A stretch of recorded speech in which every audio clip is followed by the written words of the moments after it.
We can check that here we have three tasks, task 1, task 2 and task 3.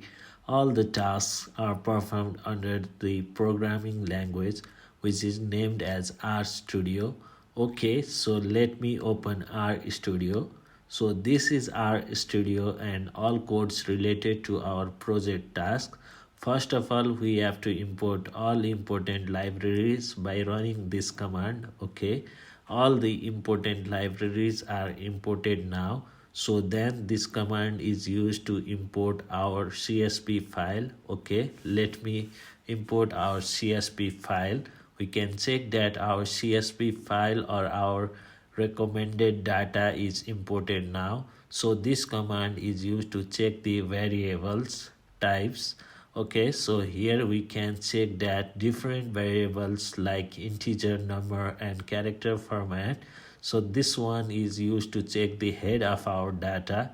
Like we running this command, we can check that the first 5 values of each variable is printed in output window. Okay, so next step is here we have to clean our data. Like we have to remove missing values if any missing values exist in our data. So this command is used to check the any missing values in our data set exist or not.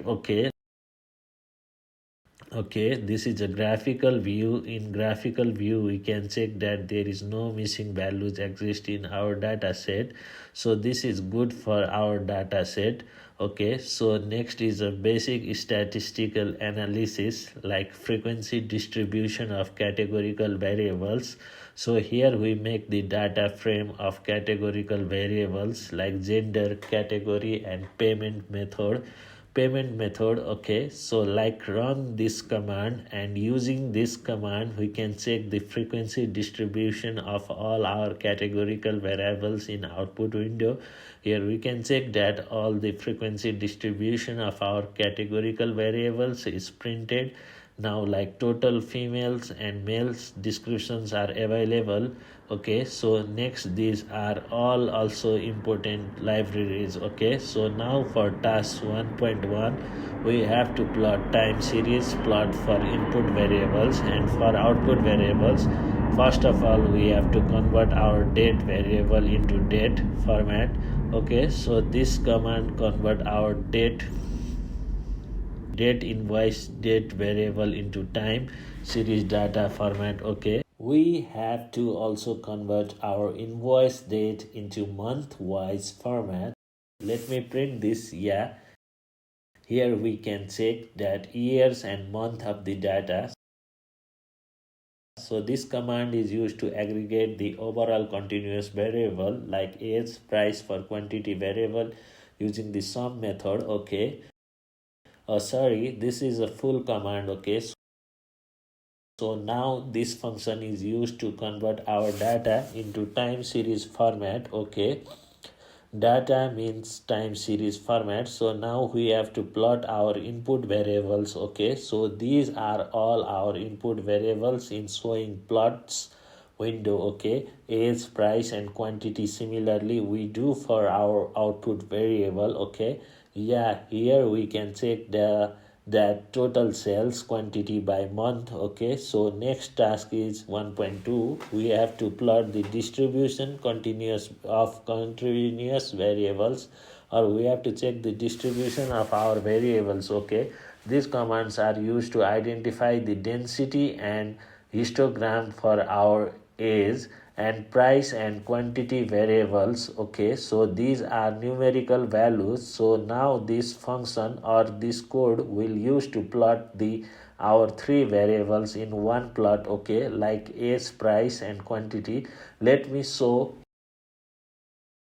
Here we can check that all three variables with their densities are here. Okay, like density of age, density of price, density of quantity variable. Okay, the blue line presents the density of age, red line present the density of price and green line present the density of quantity variable. Okay, so next we have to these are extra things, okay, like bar plot of categorical variables, like we create a bar plot of our gender variable and our payment method variable and category variable. Okay, so let me select all these codes and run this. Okay, so here you can check that the distribution of gender, like how many female are selected for this data and male for this data. Okay, similarly, which payment method the respondent used, like cash, credit card, debit card method, and these are the distribution of categorical variables. Category variable, like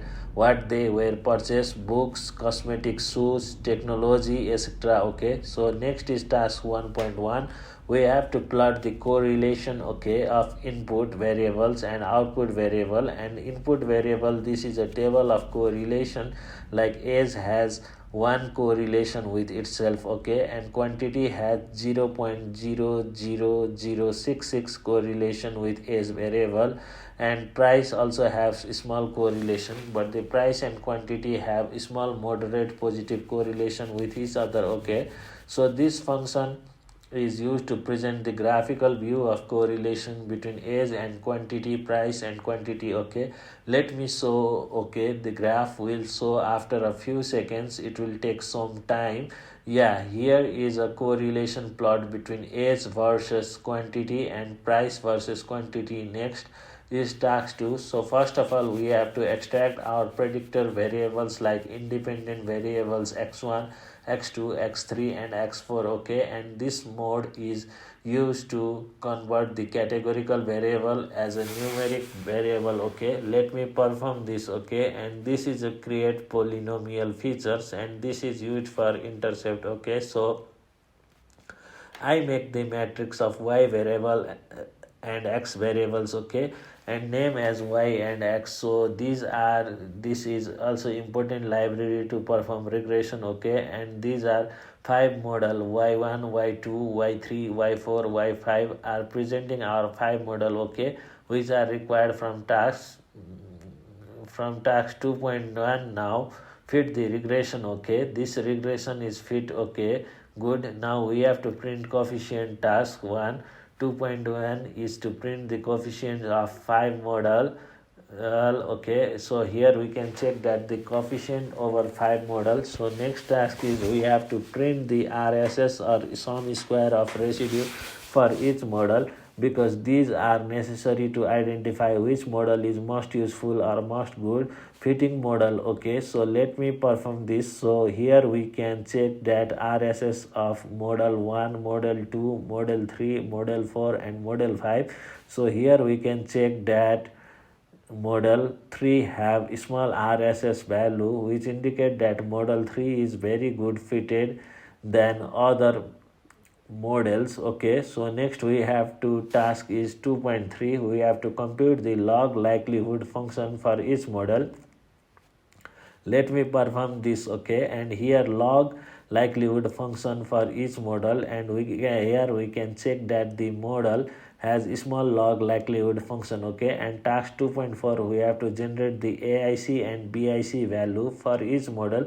Let me perform this. Okay, so above we can check that AIC values for each model,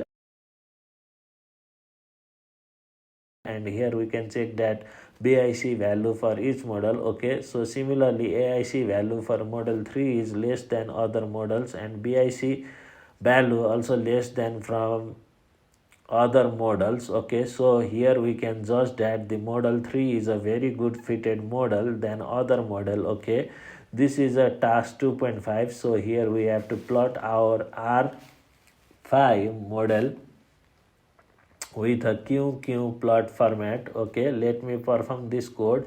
Run. Yeah, this is a QQ plot for each model 1, model 2, model 3 and model 4 and model 5. Okay, so next is 2.7. Task 2.6 task is related to which good fitted model. Okay, for task 2.7 we have to run, because this task related to we have to convert our data into train and testing format and select the best model, which model is best model. So model 3 is our best model. Okay, so we perform and plot these measurements in graphical view. Okay, so here we select the best model. Best model is 3, and these functions are used to split our data into training and testing part 0.7, means 70% data used for training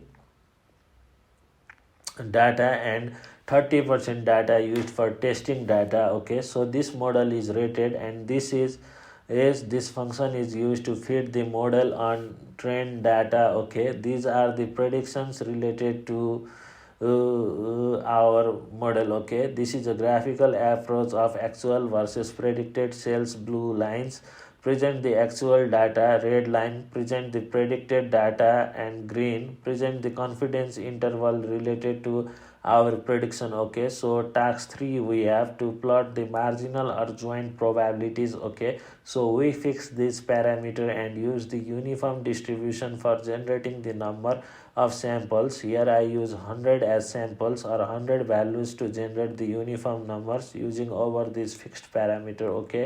Okay, these are extra. Okay, so we now have to plot the prior distribution. Okay, yeah, here we can check that joint prior distribution with marginal our predicted variable. Okay, thank you so much.